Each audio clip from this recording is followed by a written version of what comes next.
Twitter stories. My small cousin called me today, her voice very sad. I asked her to come to the house because I didn't understand what she was saying over the phone.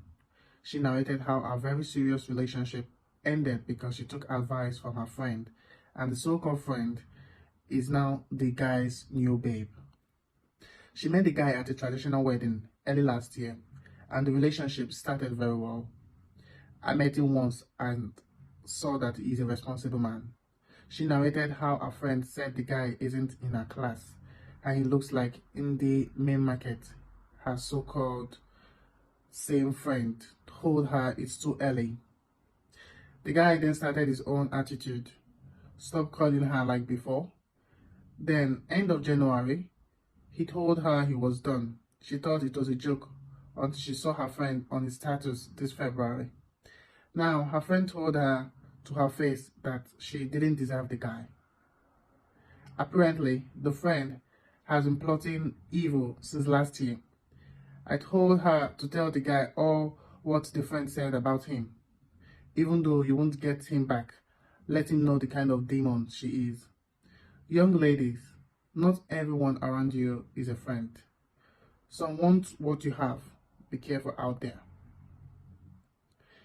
And then another story from Mila. I've always wanted to know, as a man, what the thought process for one to say, this is the one I'm marrying. This has really disturbed me for some time now. And then the reply he got, not a thought process, more of an epiphany. Something unexpected they do that leaves you gasping. They decide it for you. I will tell you a little story of my experience. Me and A came from the same village. We had been dating about 3 years. She worked and schooled in the coast. I was in Ukambani. February arrives. She has a break. She comes over to Kitwe. We decided to travel home together to see our people. Our home was less than 2 kilometers from mine, so we would meet on the railway line in the evening. Valentine comes. I had some money to spare. It wasn't much, as I had also just started working, but I wanted to give her something. We met up on Valentine's. I had not been able to run to the city because of commitment at home. But I assured her I had a present in mind, and I would get it for her the next day when I come to town. I asked her, what do you want for Valentine? She didn't respond to that. Instead, she said, I want to show you something. Come with me. So off we went, through squeezed footpaths, sandwiched between rows and rows of sugarcane. I had never been to that side of the village. So at some point, when it started getting too bushy, I got alarmed, but she assured me it was safe. And on we went. When we emerged from the sugarcane plantation, before us stood a homestead, or what remained of it I saw. A makeshift gate made of sticks, 2 descript huts, no less than 4 graves marked by rotting crosses.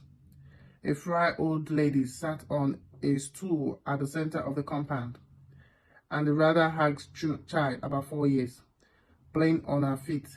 It was poverty like I've never seen before. A held my hand, led me through the gate, introduced me to the old lady as a granny, who, seemingly overjoyed, stood up and offered me the stool, which I promptly declined. She said she have prepped us a meal. If she would have prepped us a meal if she knew we were coming. I could tell she meant well, but couldn't afford a meal, so told her we were good. They were soon engrossed in a conversation, so I excused myself, fished out my phone, pretended to be busy with my phone, but my eyes were trained on the child. From the moment we arrived to the mother, but my eyes were trained on the child. From the moment we arrived to the moment we stood up to leave, she hadn't left A side. She also hadn't said a word. Before we left, A came to me, said, You see that Valentine present? Do you have cash with you? I was confused, she said. Give it to the old lady. It's the present I want. I gave the old lady everything I had in my wallet. Off we went. On the way back, she was smiling and holding my hand. I asked, why didn't you ever tell me about your grandmother's situation? She quietly said, she is not my grandmother. She is my friend, but a widow. Before grave, I have 4 sons who recently died. I said, oh, that's why it's just her and the rather timid granddaughter. He said, that's not her granddaughter. The old lady found her abandoned in one of those sugarcane farms and decided to raise her as her own. And she is not timid. She is deaf, mute, can't hear, can't speak. She added, I discovered them a while back on my way to fetch water from the river. I bring them food when I can. I knew there and then that I would marry her. Oh, I knew then and there that I would marry her. She was 23. I was 25.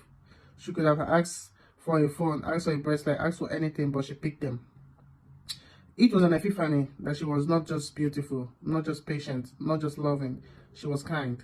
When she didn't have to, she cared for things. It was not an act. It gave me confidence. Reinforced my trust in her. I still got her a Valentine present the next day. Lord knows I should have married that woman. It's a bloody shame the world got in the way. 2 years we dated, and it was the moment that convinced me. She is still just as kind, though she belongs to another now. And such is life. We must keep moving. We must keep walking.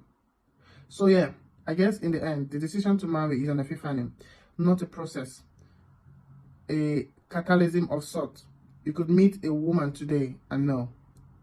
You could date a woman and only know after 5 years, or never, despite the thinking process around them.